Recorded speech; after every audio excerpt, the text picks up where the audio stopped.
श्री शिवरक्षास्तोत्रम् विनियोगः।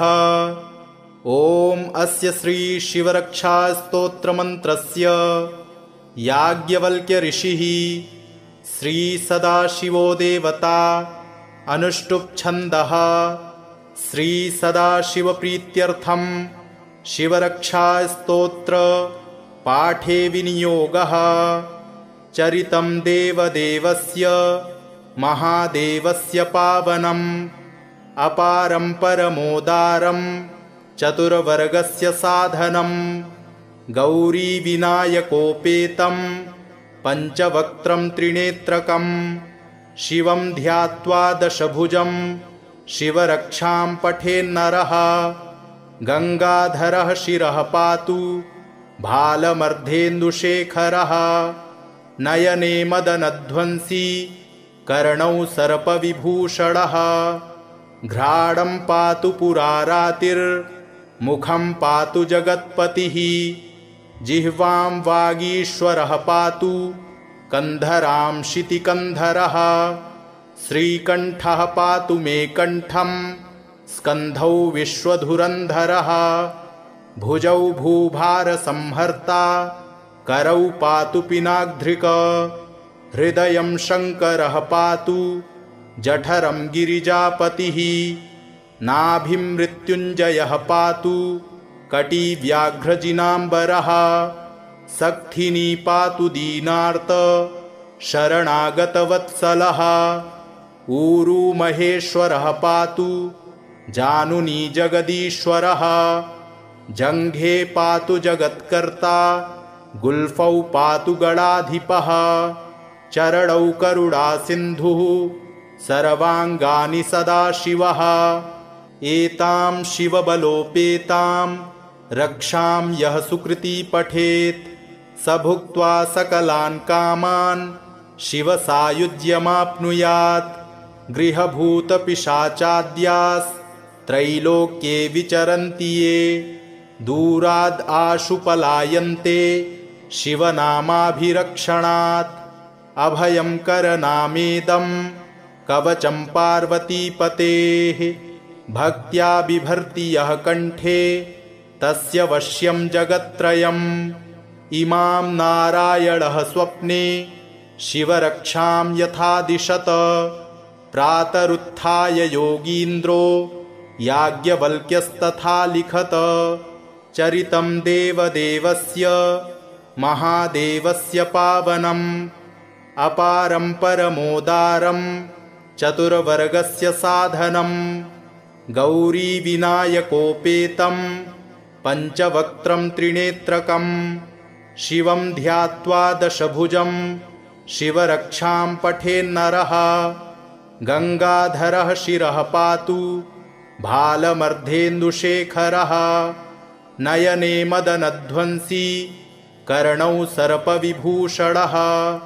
घ्राणं पातु पुरारातिर्मुखं पातु जगत्पतिः। जिह्वां वागीश्वरः पातु कन्धरां शितिकन्धरः। श्रीकण्ठः पातु मे कण्ठं स्कन्धौ विश्वधुरन्धरः। भुजौ भूभारसंहर्ता करौ पातु पिनाग्ध्रिक। हृदयं शङ्करः पातु जठरं गिरिजापतिः। नाभिं मृत्युञ्जयः पातु कटिव्याघ्रजिनाम्बरः। सक्थिनी पातु दीनार्त शरणागतवत्सलः।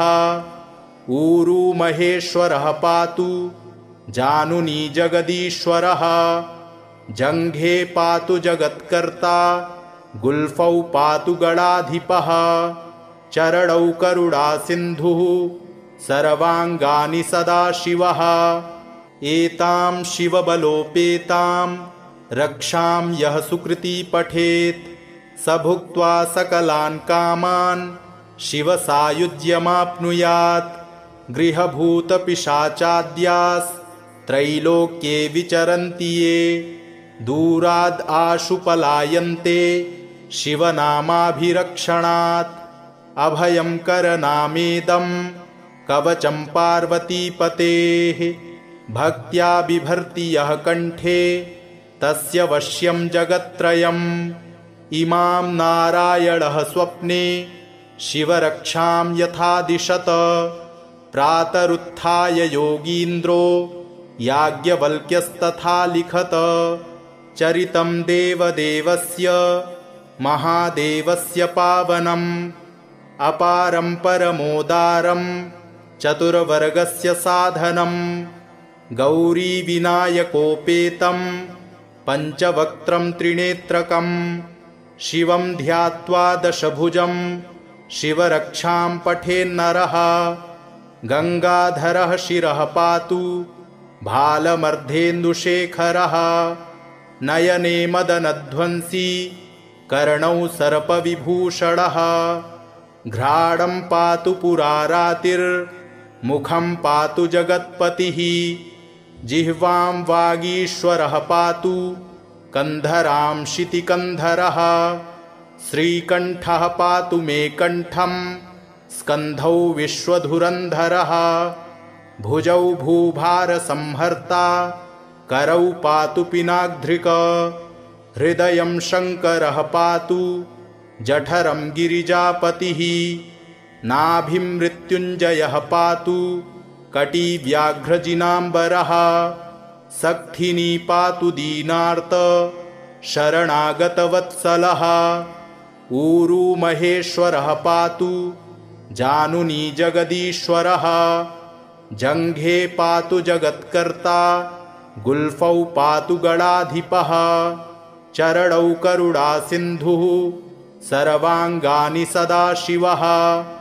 एतां शिवबलोपेतां रक्षां यः सुकृती पठेत् स भुक्त्वा सकलान् कामान् शिवसायुज्यमाप्नुयात् गृहभूतपिशाचाद्यास्त्रैलोक्ये विचरन्ति ये दूराद् आशु पलायन्ते शिवनामाभिरक्षणात् अभयं करनामेदं कवचं पार्वतीपतेः भक्त्या बिभर्ति यः कण्ठे तस्य वश्यं जगत्त्रयम् इमां नारायणः स्वप्ने शिवरक्षां यथा दिशत प्रातरुत्थाय योगीन्द्रो याज्ञवल्क्यस्तथा लिखत चरितं देवदेवस्य महादेवस्य पावनम् अपारं परमोदारं चतुर्वर्गस्य साधनम् गौरीविनायकोपेतं पञ्चवक्त्रं त्रिनेत्रकम् शिवं ध्यात्वा दशभुजं शिवरक्षां पठेन्नरः गङ्गाधरः शिरः पातु भालमर्धेन्दुशेखरः नयने मदनध्वंसी कर्णौ सर्पविभूषणः घ्राणं पातु पुरारातिर्मुखं पातु जगत्पतिः जिह्वां वागीश्वरः पातु कन्धरां शितिकन्धरः श्रीकण्ठः पातु मे कण्ठं स्कन्धौ विश्वधुरन्धरः भुजौ भूभारसंहर्ता करौ पातु पिनाग्ध्रिक हृदयं शङ्करः पातु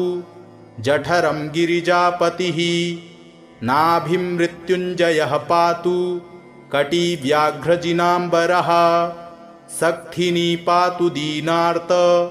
शरणागतवत्सलः ऊरू महेश्वरः पातु जानुनी जगदीश्वरः जङ्घे पातु जगत्कर्ता गुल्फौ पातु गणाधिपः चरणौ करुणासिन्धुः सर्वाङ्गानि सदाशिवः एतां शिवबलोपेतां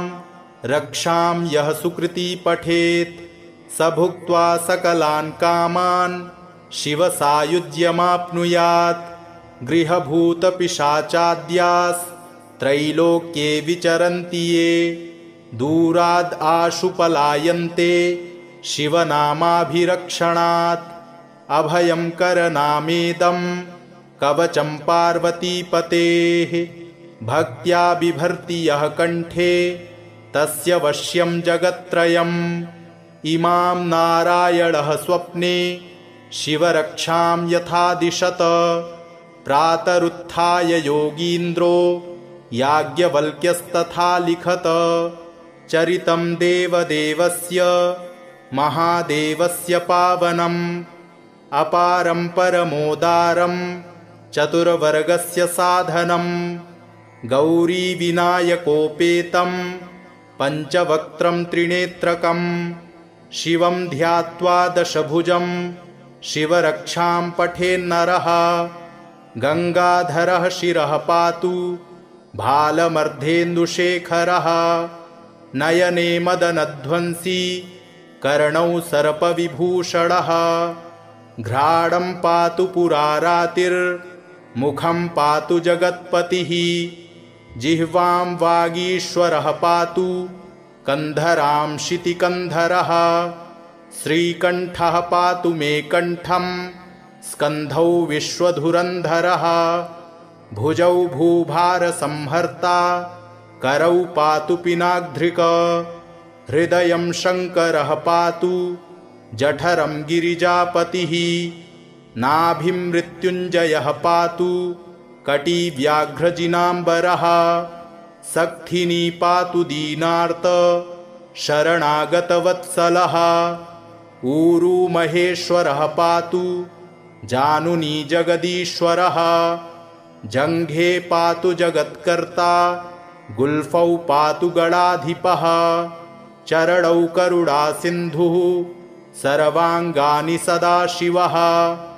एतां शिवबलोपेतां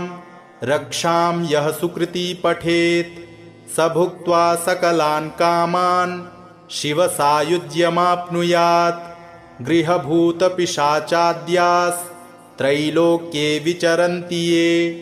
दूराद् आशु पलायन्ते शिवनामाभिरक्षणात् अभयं करनामेदं कवचं पार्वतीपतेः भक्त्या बिभर्ति यः कण्ठे तस्य वश्यं जगत्त्रयम् इमां नारायणः स्वप्ने शिवरक्षां यथा दिशत प्रातरुत्थाय योगीन्द्रो याज्ञवल्क्यस्तथा लिखत चरितं देवदेवस्य महादेवस्य पावनम् अपारं परमोदारं चतुर्वर्गस्य साधनम् गौरीविनायकोपेतं पञ्चवक्त्रं त्रिनेत्रकं शिवं ध्यात्वा दशभुजं शिवरक्षां पठेन्नरः गङ्गाधरः शिरः पातु भालमर्धेन्दुशेखरः नयने मदनध्वंसी कर्णौ सर्पविभूषणः घ्राणं पातु पुरारातिर्मुखं पातु जगत्पतिः जिह्वां वागीश्वरः पातु कन्धरां शितिकन्धरः श्रीकण्ठः पातु मे कण्ठं स्कन्धौ विश्वधुरन्धरः भुजौ भूभारसंहर्ता करौ पातु पिनाग्ध्रिक हृदयं शङ्करः पातु जठरं गिरिजापतिः नाभिं मृत्युञ्जयः पातु कटिव्याघ्रजिनाम्बरः सक्थिनी पातु दीनार्त शरणागतवत्सलः ऊरू महेश्वरः पातु जानुनी जगदीश्वरः जङ्घे पातु जगत्कर्ता गुल्फौ पातु गणाधिपः चरणौ करुणासिन्धुः सर्वाङ्गानि सदाशिवः एतां शिवबलोपेतां रक्षां यः सुकृती पठेत् स भुक्त्वा सकलान् कामान् शिवसायुज्यमाप्नुयात् गृहभूतपिशाचाद्यास्त्रैलोक्ये विचरन्ति ये दूराद् आशु पलायन्ते शिवनामाभिरक्षणात् अभयं करनामेदं कवचं पार्वतीपतेः भक्त्या बिभर्ति यः कण्ठे तस्य वश्यं जगत्त्रयम् इमां नारायणः स्वप्ने शिवरक्षां यथा दिशत प्रातरुत्थाय योगीन्द्रो याज्ञवल्क्यस्तथा लिखत चरितं देवदेवस्य महादेवस्य पावनम् अपारं परमोदारं चतुर्वर्गस्य साधनम् गौरीविनायकोपेतं पञ्चवक्त्रं त्रिनेत्रकं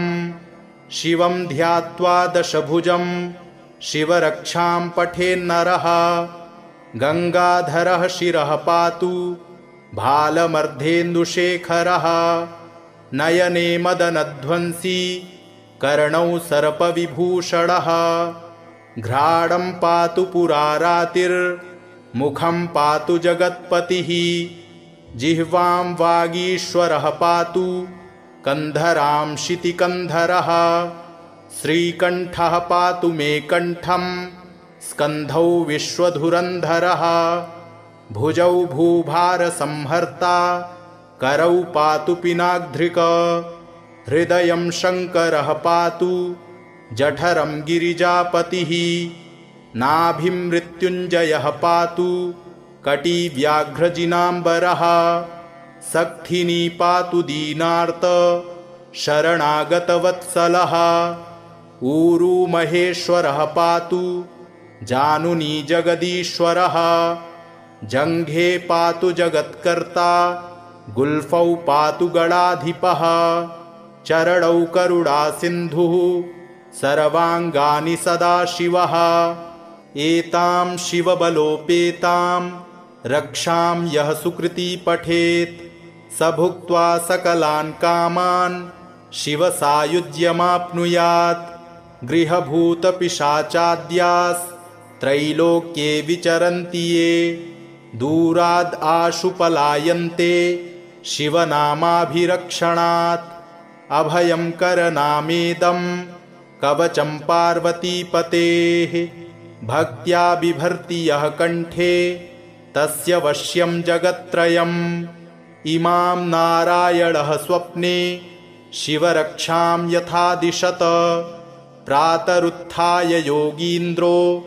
याज्ञवल्क्यस्तथा लिखत चरितं देवदेवस्य महादेवस्य पावनम् अपारं परमोदारं चतुर्वर्गस्य साधनम् गौरीविनायकोपेतं पञ्चवक्त्रं त्रिनेत्रकं शिवं ध्यात्वा दशभुजं शिवरक्षां पठेन्नरः गंगाधरः शिरः पातु भालमर्धेन्दुशेखरः नयने मदनध्वंसी कर्णौ सर्पविभूषणः घ्राणं पातु पुरारातिर्मुखं पातु जगत्पतिः जिह्वां वागीश्वरः पातु कन्धरां शितिकन्धरः श्रीकण्ठः पातु मे कण्ठं स्कन्धौ विश्वधुरन्धरः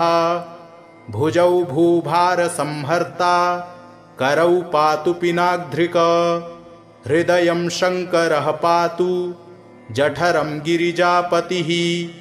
नाभिं मृत्युञ्जयः पातु कटिव्याघ्रजिनाम्बरः सक्थिनी पातु दीनार्त शरणागतवत्सलः ऊरू महेश्वरः पातु जानुनी जगदीश्वरः जङ्घे पातु जगत्कर्ता गुल्फौ पातु गणाधिपः चरणौ करुणासिन्धुः सर्वाङ्गानि सदाशिवः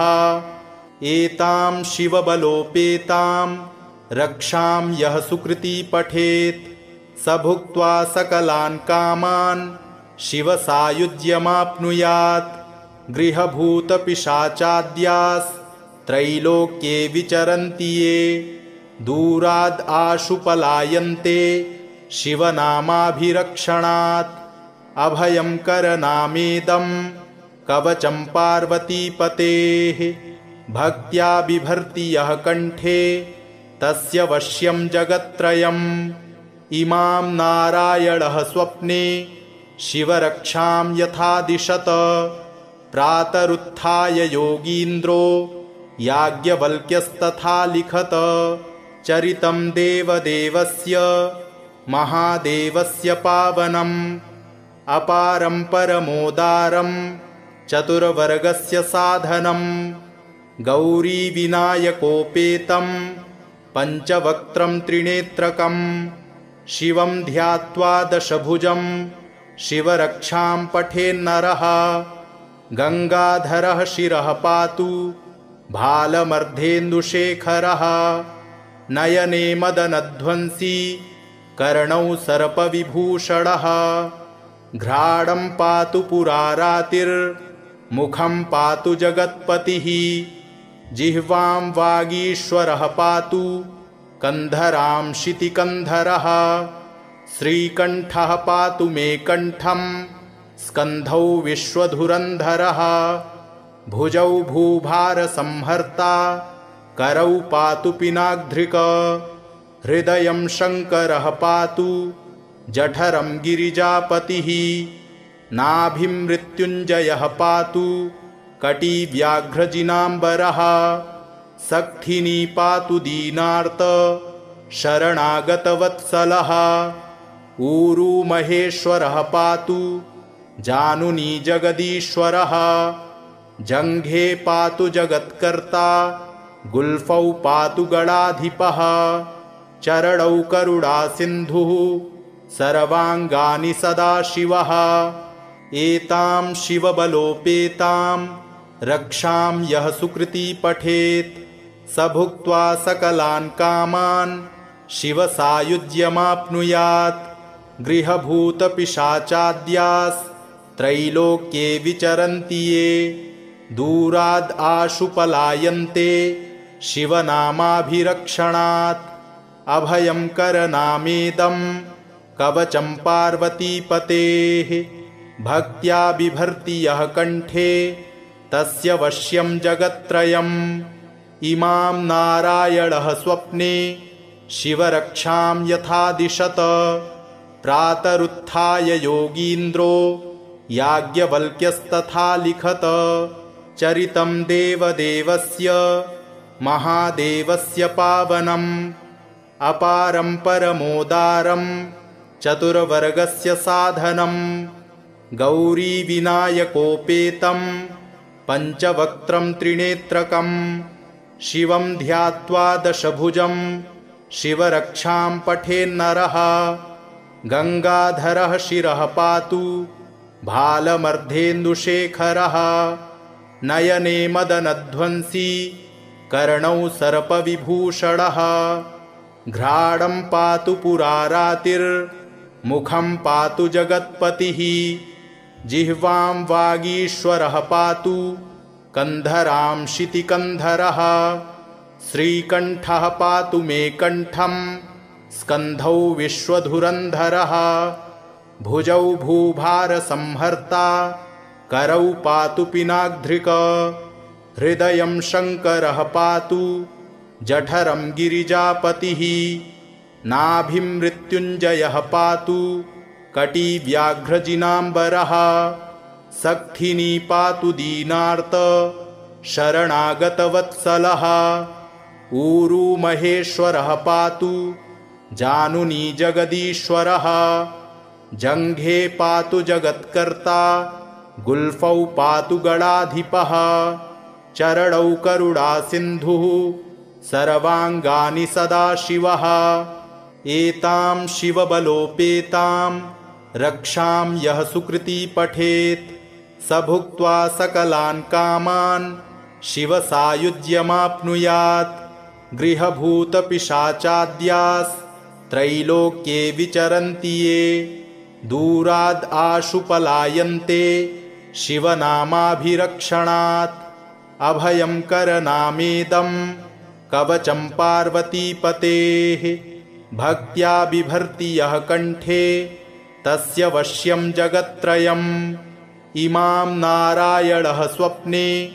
शिवरक्षां यथा दिशत प्रातरुत्थाय योगीन्द्रो याज्ञवल्क्यस्तथा लिखत चरितं देवदेवस्य महादेवस्य पावनम् अपारं परमोदारं चतुर्वर्गस्य साधनं गौरीविनायकोपेतं पञ्चवक्त्रं त्रिनेत्रकं शिवं ध्यात्वा दशभुजं शिवरक्षां पठेन्नरः गङ्गाधरः शिरः पातु भालमर्धेन्दुशेखरः नयने मदनध्वंसी कर्णौ सर्पविभूषणः घ्राणं पातु पुरारातिर्मुखं पातु जगत्पतिः जिह्वां वागीश्वरः पातु कन्धरां शितिकन्धरः श्रीकण्ठः पातु मे कण्ठं स्कन्धौ विश्वधुरन्धरः भुजौ भूभारसंहर्ता करौ पातु पिनाग्ध्रिक हृदयं शङ्करः पातु जठरं गिरिजापतिः नाभिं मृत्युञ्जयः पातु कटिव्याघ्रजिनाम्बरः सक्थिनी पातु दीनार्त शरणागतवत्सलः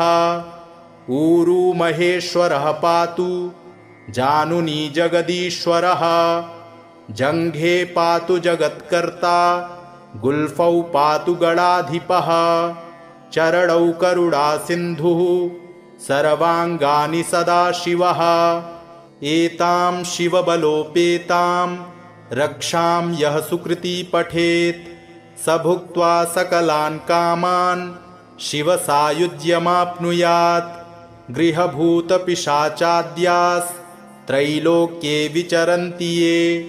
दूराद् आशु पलायन्ते शिवनामाभिरक्षणात् अभयं करनामेदं कवचं पार्वतीपतेः भक्त्या बिभर्ति यः कण्ठे तस्य वश्यं जगत्त्रयम् इमां नारायणः स्वप्ने शिवरक्षां यथा दिशत प्रातरुत्थाय योगीन्द्रो याज्ञवल्क्यस्तथा लिखत चरितं देवदेवस्य महादेवस्य पावनम् अपारं परमोदारं चतुर्वर्गस्य साधनम् गौरीविनायकोपेतं पञ्चवक्त्रं त्रिनेत्रकम् शिवं ध्यात्वा दशभुजं शिवरक्षां पठेन्नरः गङ्गाधरः शिरः पातु भालमर्धेन्दुशेखरः नयने मदनध्वंसी कर्णौ सर्पविभूषणः घ्राणं पातु पुरारातिर्मुखं पातु जगत्पतिः जिह्वां वागीश्वरः पातु कन्धरां शितिकन्धरः श्रीकण्ठः पातु मे कण्ठं स्कन्धौ विश्वधुरन्धरः भुजौ भूभारसंहर्ता करौ पातु पिनाग्ध्रिक हृदयं शङ्करः पातु जठरं गिरिजापतिः नाभिं मृत्युञ्जयः पातु कटिव्याघ्रजिनाम्बरः सक्थिनी पातु दीनार्त शरणागतवत्सलः ऊरू महेश्वरः पातु जानुनी जगदीश्वरः जङ्घे पातु जगत्कर्ता गुल्फौ पातु गणाधिपः चरणौ करुणासिन्धुः सर्वाङ्गानि सदाशिवः एतां शिवबलोपेतां रक्षां यः सुकृती पठेत् स भुक्त्वा सकलान् कामान् शिवसायुज्यमाप्नुयात् गृहभूतपिशाचाद्यास्त्रैलोक्ये विचरन्ति ये दूराद् आशु पलायन्ते शिवनामाभिरक्षणात् अभयं करनामेदं कवचं पार्वतीपतेः भक्त्या बिभर्ति यः कण्ठे तस्य वश्यं जगत्त्रयम् इमां नारायणः स्वप्ने शिवरक्षां यथा दिशत प्रातरुत्थाय योगीन्द्रो याज्ञवल्क्यस्तथा लिखत चरितं देवदेवस्य महादेवस्य पावनम् अपारं परमोदारं चतुर्वर्गस्य साधनम् गौरीविनायकोपेतं पञ्चवक्त्रं त्रिनेत्रकम् शिवं ध्यात्वा दशभुजं शिवरक्षां पठेन्नरः गङ्गाधरः शिरः पातु भालमर्धेन्दुशेखरः नयने मदनध्वंसी कर्णौ सर्पविभूषणः घ्राणं पातु पुरारातिर्मुखं पातु जगत्पतिः जिह्वां वागीश्वरः पातु कन्धरां शितिकन्धरः श्रीकण्ठः पातु मे कण्ठं स्कन्धौ विश्वधुरन्धरः भुजौ भूभारसंहर्ता करौ पातु पिनाग्ध्रिक हृदयं शङ्करः पातु जठरं गिरिजापतिः नाभिं मृत्युञ्जयः पातु कटिव्याघ्रजिनाम्बरः सक्थिनी पातु दीनार्त शरणागतवत्सलः ऊरू महेश्वरः पातु जानुनी जगदीश्वरः जङ्घे पातु जगत्कर्ता गुल्फौ पातु गणाधिपः चरणौ करुणासिन्धुः सर्वाङ्गानि सदाशिवः एतां शिवबलोपेतां रक्षां यः सुकृती पठेत् स भुक्त्वा सकलान् कामान् शिवसायुज्यमाप्नुयात् गृहभूतपिशाचाद्यास्त्रैलोक्ये विचरन्ति ये दूराद् आशु पलायन्ते शिवनामाभिरक्षणात् अभयं करनामेदं कवचं पार्वतीपतेः भक्त्या बिभर्ति यः कण्ठे तस्य वश्यं जगत्त्रयम् इमां नारायणः स्वप्ने शिवरक्षां यथा दिशत प्रातरुत्थाय योगीन्द्रो याज्ञवल्क्यस्तथा लिखत चरितं देवदेवस्य महादेवस्य पावनम् अपारं परमोदारं चतुर्वर्गस्य साधनम् गौरीविनायकोपेतं पञ्चवक्त्रं त्रिनेत्रकं शिवं ध्यात्वा दशभुजं शिवरक्षां पठेन्नरः गङ्गाधरः शिरः पातु भालमर्धेन्दुशेखरः नयने मदनध्वंसी कर्णौ सर्पविभूषणः घ्राणं पातु पुरारातिर्मुखं पातु जगत्पतिः जिह्वां वागीश्वरः पातु कन्धरां शितिकन्धरः श्रीकण्ठः पातु मे कण्ठं स्कन्धौ विश्वधुरन्धरः भुजौ भूभारसंहर्ता करौ पातु पिनाग्ध्रिक हृदयं शङ्करः पातु जठरं गिरिजापतिः नाभिं मृत्युञ्जयः पातु कटिव्याघ्रजिनाम्बरः सक्थिनी पातु दीनार्त शरणागतवत्सलः ऊरू महेश्वरः पातु जानुनी जगदीश्वरः जङ्घे पातु जगत्कर्ता गुल्फौ पातु गणाधिपः चरणौ करुणासिन्धुः सर्वाङ्गानि सदाशिवः एतां शिवबलोपेतां रक्षां यः सुकृती पठेत् स भुक्त्वा सकलान् कामान् शिवसायुज्यमाप्नुयात् गृहभूतपिशाचाद्यास्त्रैलोक्ये विचरन्ति ये दूराद् आशु पलायन्ते शिवनामाभिरक्षणात् अभयं करनामेदं कवचं पार्वतीपतेः भक्त्या बिभर्ति यः कण्ठे तस्य वश्यं जगत्त्रयम् इमां नारायणः स्वप्ने शिवरक्षां यथा दिशत प्रातरुत्थाय योगीन्द्रो याज्ञवल्क्यस्तथा लिखत चरितं देवदेवस्य महादेवस्य पावनम् अपारं परमोदारं चतुर्वर्गस्य साधनम् गौरीविनायकोपेतं पञ्चवक्त्रं त्रिनेत्रकं शिवं ध्यात्वा दशभुजं शिवरक्षां पठेन्नरः गङ्गाधरः शिरः पातु भालमर्धेन्दुशेखरः नयने मदनध्वंसी कर्णौ सर्पविभूषणः घ्राणं पातु पुरारातिर्मुखं पातु जगत्पतिः जिह्वां वागीश्वरः पातु कन्धरां शितिकन्धरः श्रीकण्ठः पातु मे कण्ठं स्कन्धौ विश्वधुरन्धरः भुजौ भूभारसंहर्ता करौ पातु पिनाग्ध्रिक हृदयं शङ्करः पातु जठरं गिरिजापतिः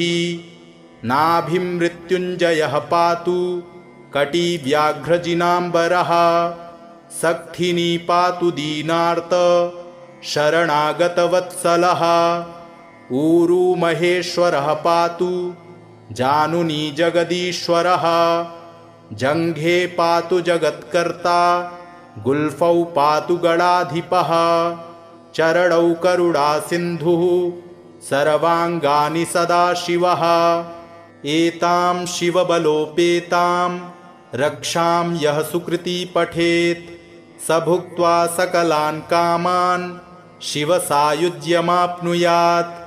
गृहभूतपिशाचाद्यास्त्रैलोक्ये विचरन्ति ये दूराद् आशु पलायन्ते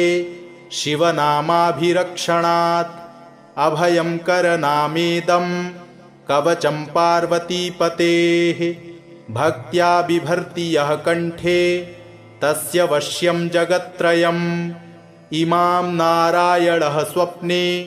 शिवरक्षां यथा दिशत प्रातरुत्थाय योगीन्द्रो याज्ञवल्क्यस्तथा लिखत चरितं देवदेवस्य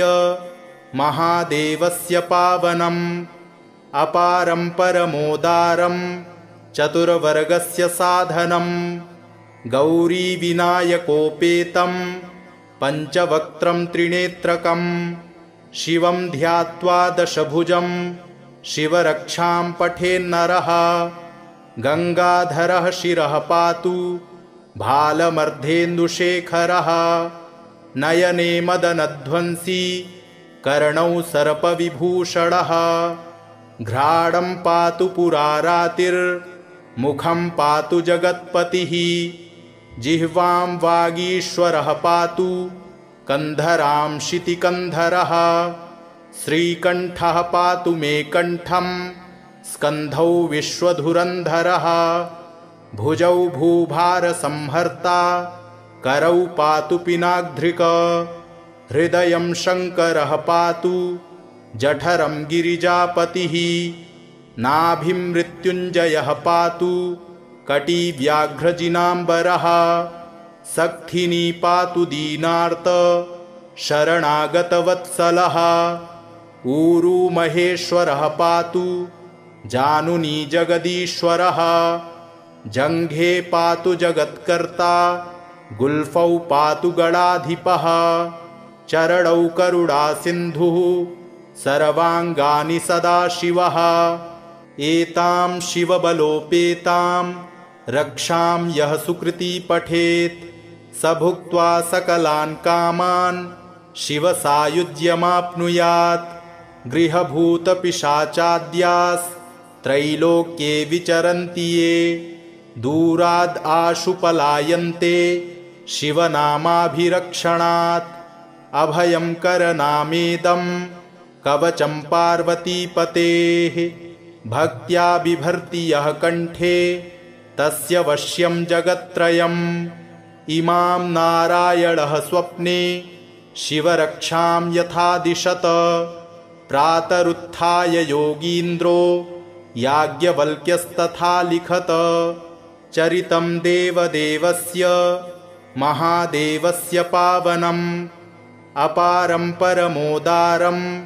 चतुर्वर्गस्य साधनं गौरीविनायकोपेतं पञ्चवक्त्रं त्रिनेत्रकं शिवं ध्यात्वा दशभुजं शिवरक्षां पठेन्नरः गङ्गाधरः शिरः पातु भालमर्धेन्दुशेखरः नयने मदनध्वंसी कर्णौ सर्पविभूषणः घ्राणं पातु पुरारातिर्मुखं पातु जगत्पतिः जिह्वां वागीश्वरः पातु कन्धरां शितिकन्धरः श्रीकण्ठः पातु मे कण्ठं स्कन्धौ विश्वधुरन्धरः भुजौ भूभारसंहर्ता करौ पातु पिनाग्धृक हृदयं शङ्करः पातु जठरं गिरिजापतिः नाभिं मृत्युञ्जयः पातु कटिव्याघ्रजिनाम्बरः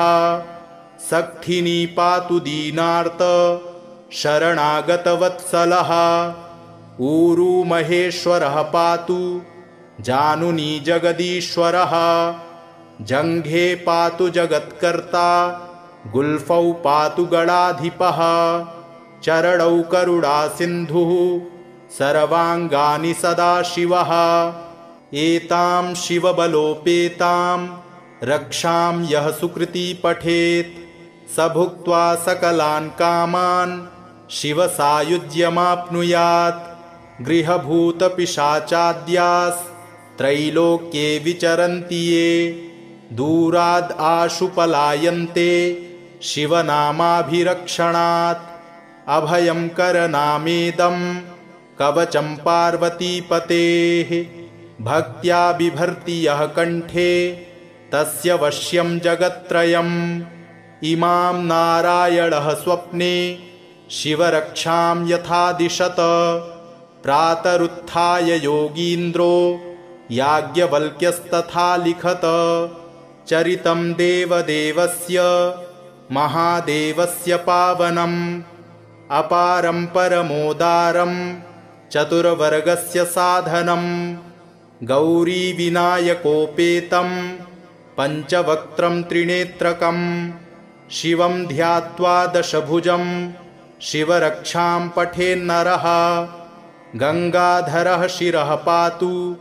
भालमर्धेन्दुशेखरः नयने मदनध्वंसी कर्णौ सर्पविभूषणः घ्राणं पातु पुरारातिर्मुखं पातु जगत्पतिः जिह्वां वागीश्वरः पातु कन्धरां शितिकन्धरः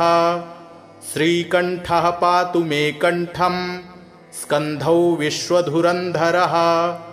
भुजौ भूभारसंहर्ता करौ पातु पिनाग्धृक हृदयं शङ्करः पातु जठरं गिरिजापतिः नाभिं मृत्युञ्जयः पातु कटिव्याघ्रजिनाम्बरः सक्थिनी पातु दीनार्त शरणागतवत्सलः ऊरू महेश्वरः पातु जानुनी जगदीश्वरः जङ्घे पातु जगत्कर्ता गुल्फौ पातु गणाधिपः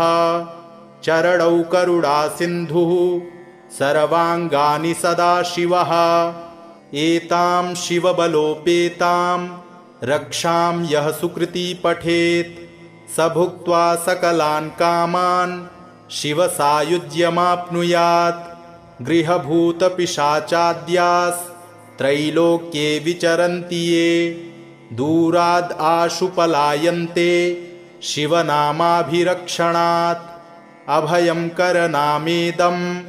कवचं पार्वतीपतेः भक्त्या बिभर्ति यः कण्ठे तस्य वश्यं जगत्त्रयम् इमां नारायणः स्वप्ने शिवरक्षां यथा दिशत प्रातरुत्थाय योगीन्द्रो याज्ञवल्क्यस्तथा लिखत चरितं देवदेवस्य महादेवस्य पावनम्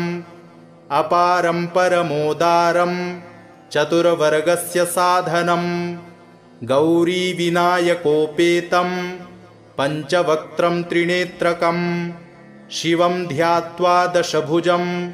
शिवरक्षां पठेन्नरः गङ्गाधरः शिरः पातु भालमर्धेन्दुशेखरः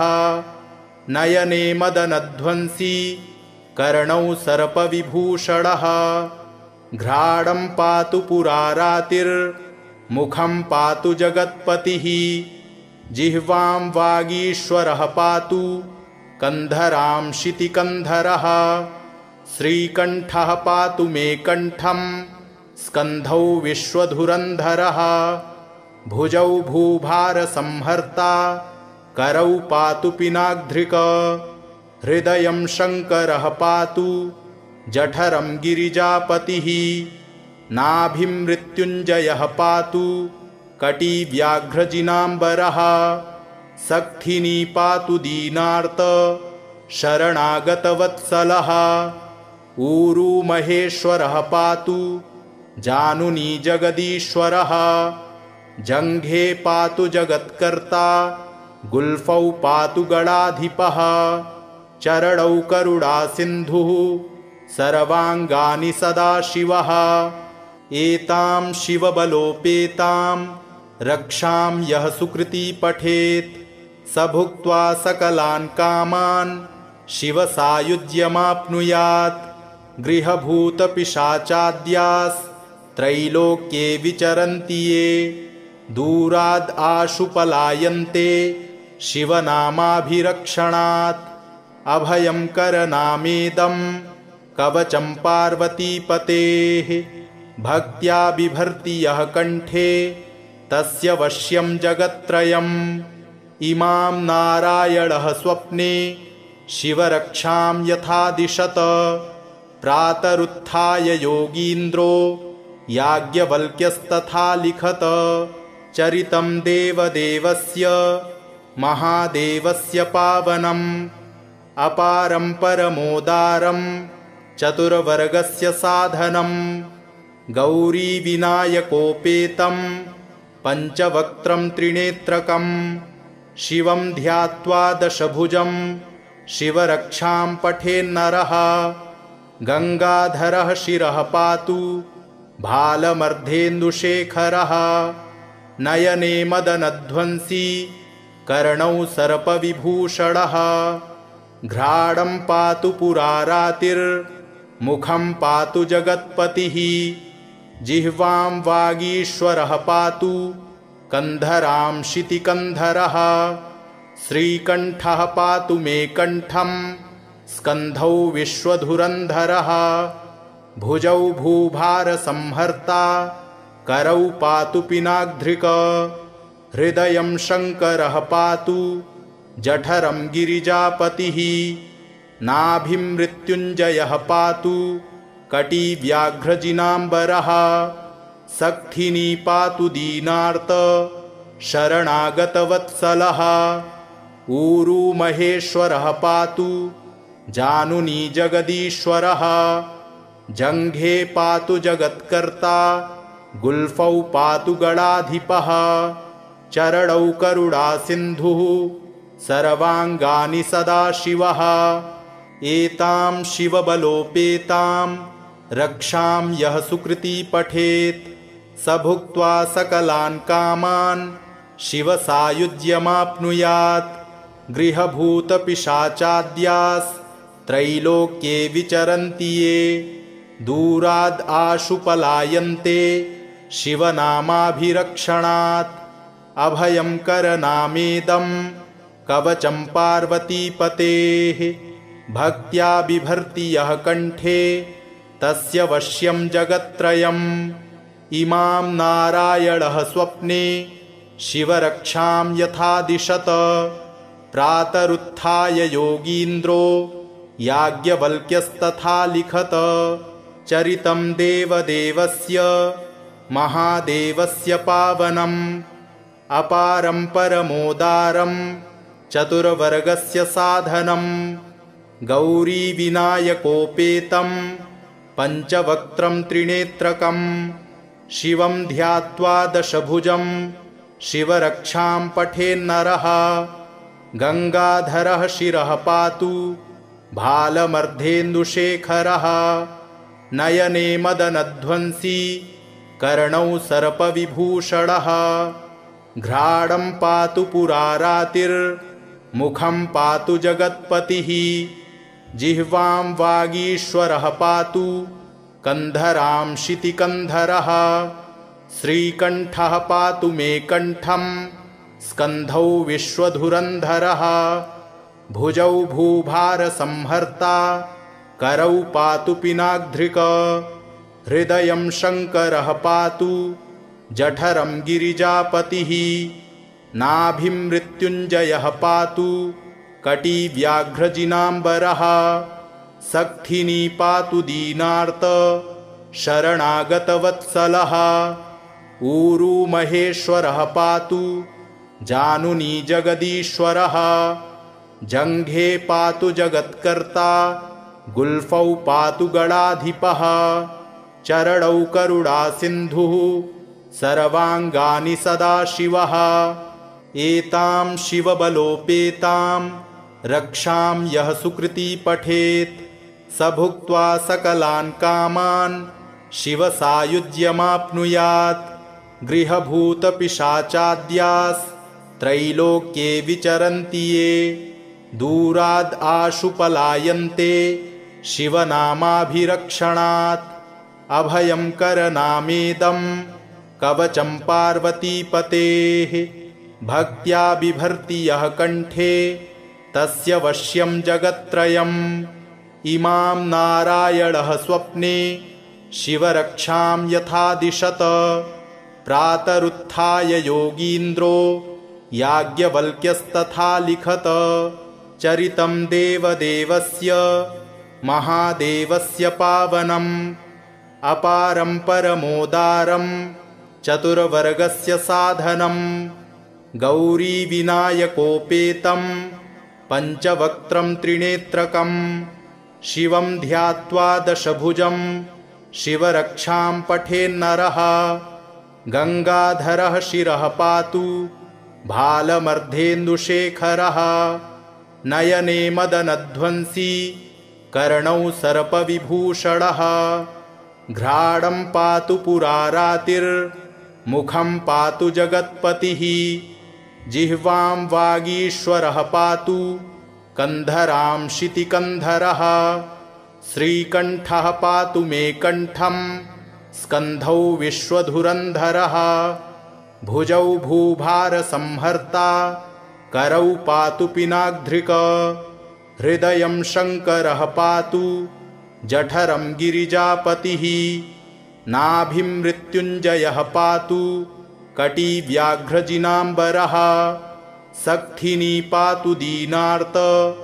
शरणागतवत्सलः ऊरू महेश्वरः पातु जानुनी जगदीश्वरः जङ्घे पातु जगत्कर्ता गुल्फौ पातु गणाधिपः चरणौ करुणासिन्धुः सर्वाङ्गानि सदाशिवः एतां शिवबलोपेतां रक्षां यः सुकृती पठेत् स भुक्त्वा सकलान् कामान् शिवसायुज्यमाप्नुयात् गृहभूतपिशाचाद्यास्त्रैलोक्ये विचरन्ति ये दूराद् आशु पलायन्ते शिवनामाभिरक्षणात् अभयं करनामेदं कवचं पार्वतीपतेः भक्त्या बिभर्ति यः कण्ठे तस्य वश्यं जगत्त्रयम् इमां नारायणः स्वप्ने शिवरक्षां यथा दिशत प्रातरुत्थाय योगीन्द्रो याज्ञवल्क्यस्तथा लिखत इति श्रीशिवरक्षास्तोत्रम् सम्पूर्णम्।